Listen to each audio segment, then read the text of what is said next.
At nandito na naman tayo ulit sa ating collective reading, ang walang kamatayan at favorite 'no, ng lahat, ang ating collective reading 'no. Pero siyempre kung makikita ninyo 'no, kaya ang ating deck 'no ay nandiditi at ibig sabihin nito 'no, bago ko kasi ito isagawa 'no, nakita ko na dalawang tao ang nakikita kong magiging problema mo, yan. Kaya yun din ang dahilan kung ba't nahinto ako sa pagkakape ko. Ang isa ay ilalagay natin dito 'no, sa ating left corner, taray! On the left corner 'no, yun ang isa rito 'no, at dito naman sa right corner ang isa para makita natin 'no, kung Otton Saram 'no, or kung anong klase ba silang person 'no or individual, okay. At sa center ay ang magiging outcome ng reading na ito. So, handa ka na ba? Yung iba naririnig ko yung kabog ng dibdib ninyo 'no, medyo kinakabahan ba kayo, you know? Kayo masyadong kabahan, you know, pero siyempre 'no, normal na yun 'no, kasi kakabahan talaga kayo, bakit? Eh, kayo yung malalagay sa sitwasyong 'to, eh. Kaya nga ano, tutulungan ko kayo. So, Archangel Michael, thank you so much, Angel Guides. Marami pong salamat sa panggagambala ninyo sa pagkakape ko. Ayan eh, ano, sorry, sorry, sorry. Yan. So, alamin na natin dito, no, kung ano yung energy ng dalawang individual na kumokonekta sa inyo.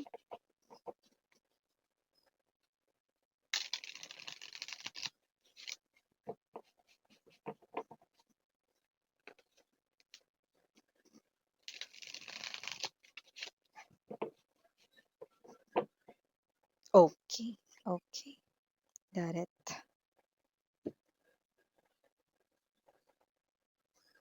Left side, Ace of Cups. Kita ba, sweetheart?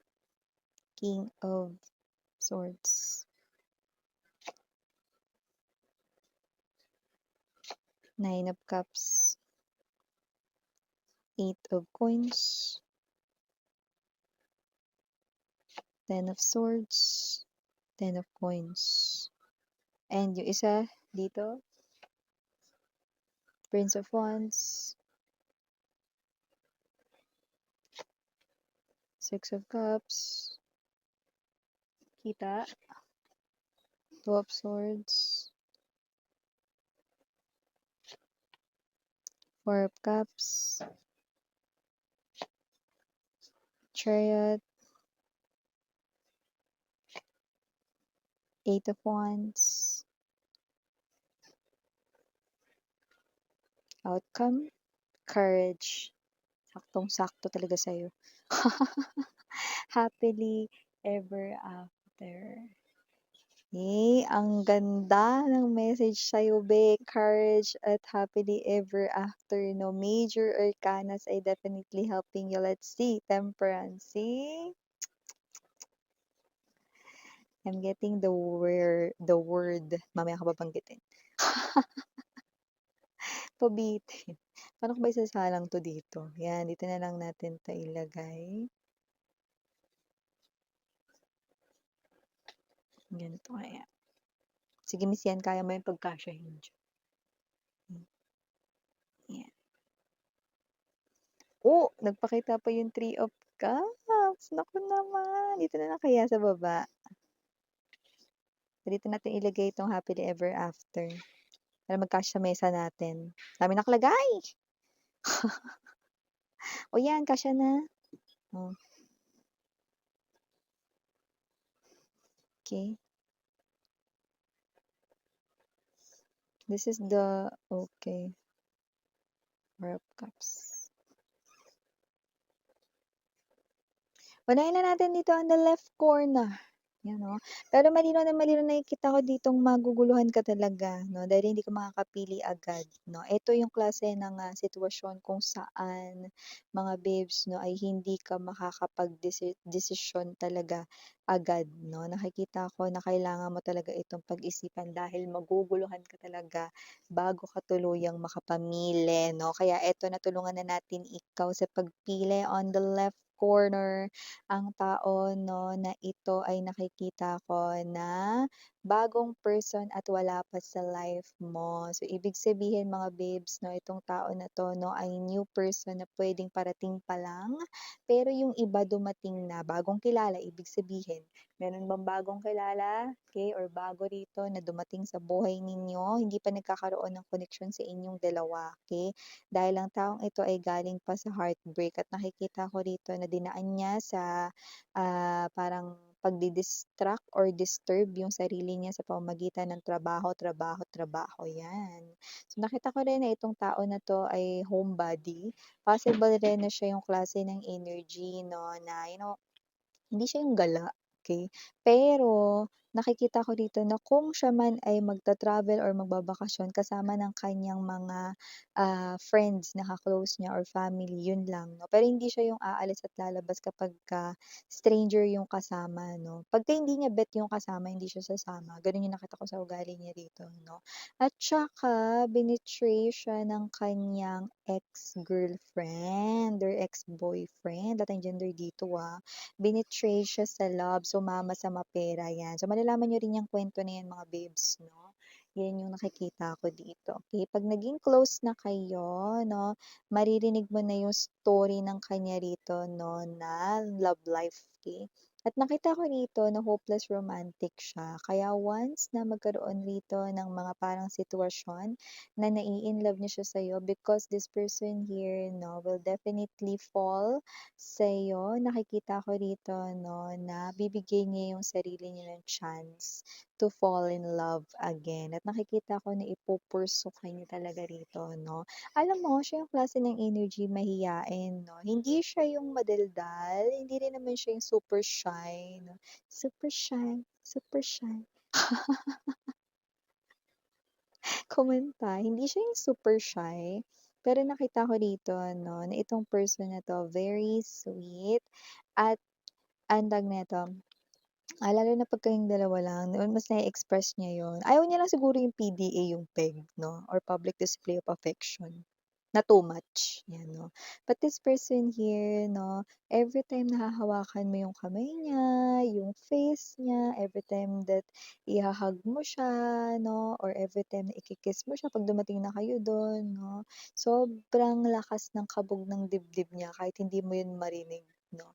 Sobrang nagpapa-say yun ng heart niya. So maybe this person here loves the sense of touch, love language niya 'no, na parang, yung comfort na dala nung mga parang mga haplos mo 'no, whenever you're near 'no, gano'n, gano'n. Malambing 'to, sweet siya, very soft side rin siya rito 'no, pero hindi siya yung energy ng very sensitive 'no. Seloso siya pero yung tama lang 'no, seloso-selosa, tama lang 'no.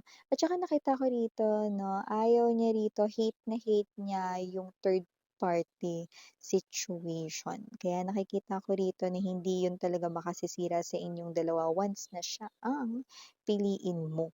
Maganda rin dito ang standing or status niya, katayuan niya, estado niya sa kanyang trabaho. Masipag siya rito at responsable 'no. Nakikita nga siya rito 'no ng kanyang magulang 'no, na someone 'no, na mabait at mabuting anak. Uy, ganda nun 'no. Oh, dito naman tayo sa kabilang corner, right corner. Alam ko yung sasabihin ninyo, "Miss Yun, wala ka ba diyang nakitang clue maliban dun sa binanggit mo?" Yun na nga, eh, kaya nga bigla akong binanggit 'to, okey? Ang taong ito ay may posibilidad 'no, na meron siyang ginagamit 'no, na lumang-luma na, okey?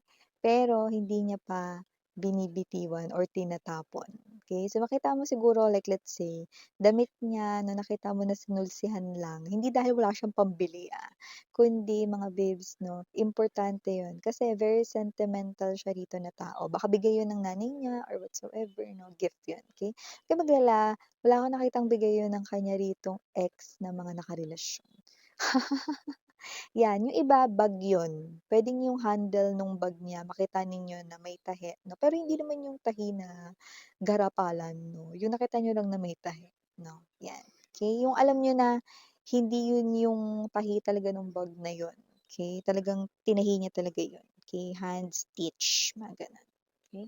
So, dito na tayo 'no, sa ating right corner, yung isa naman dito 'no, na magpapagulo rin ng isip mo kaya mahirapan kang mamili, okey?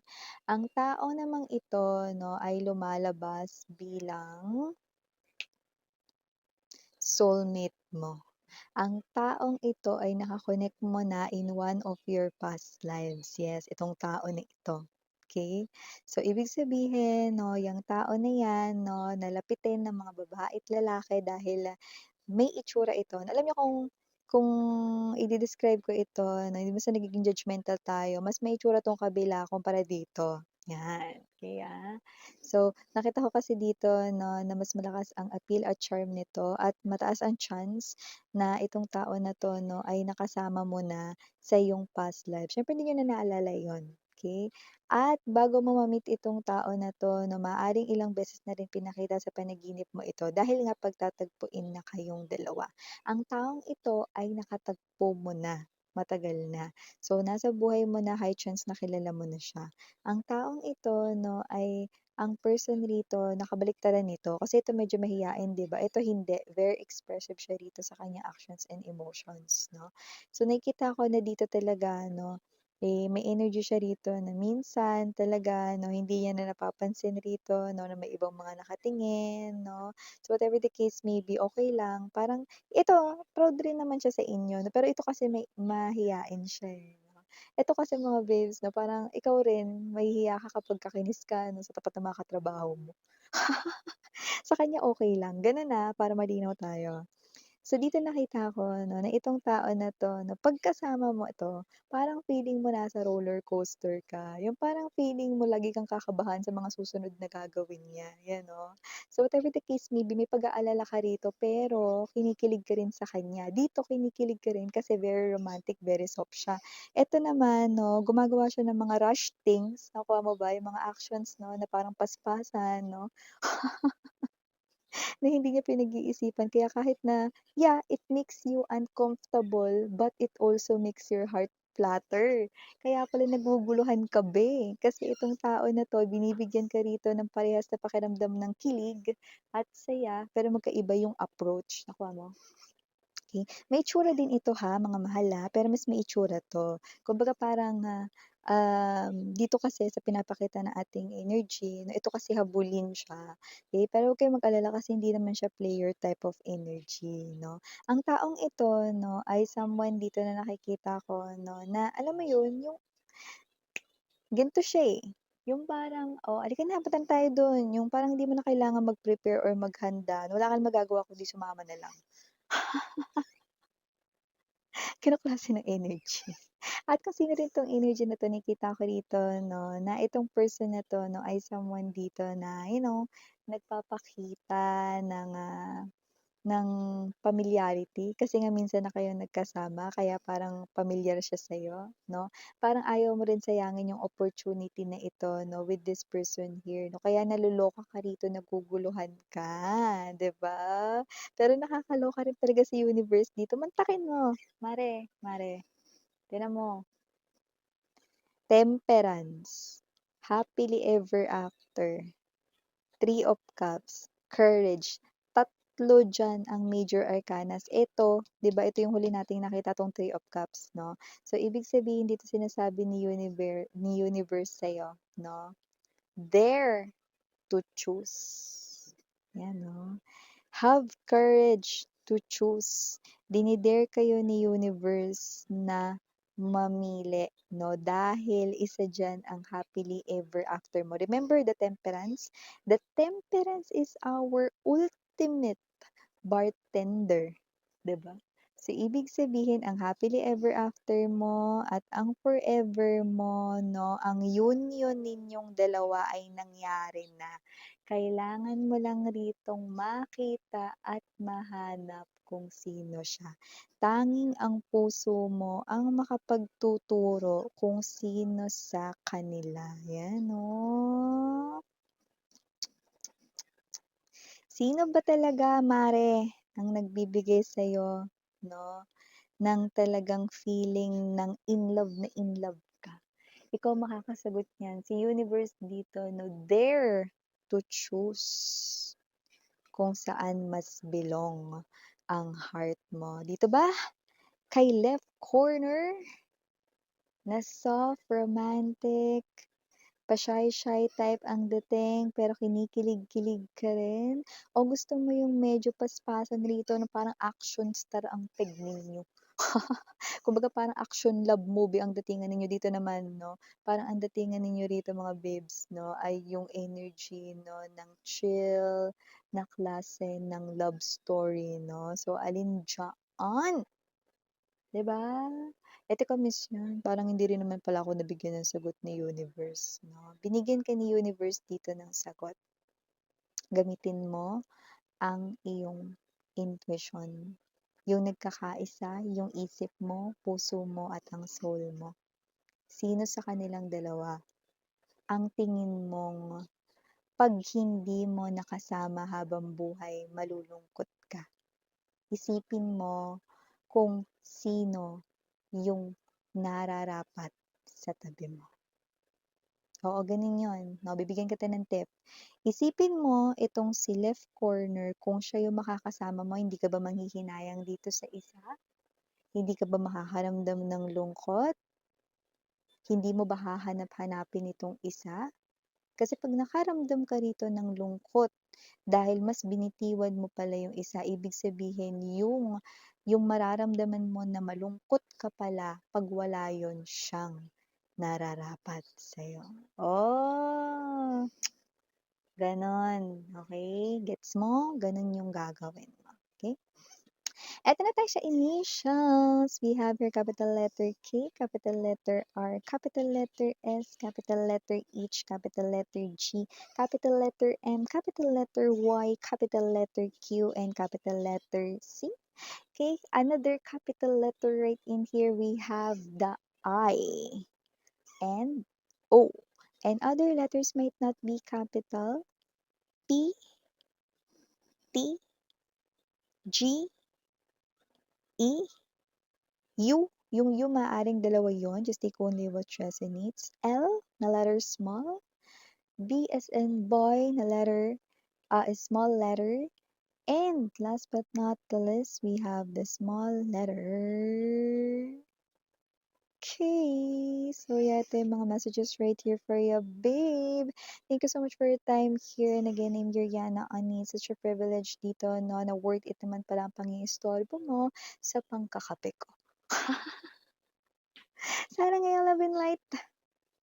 Anyo.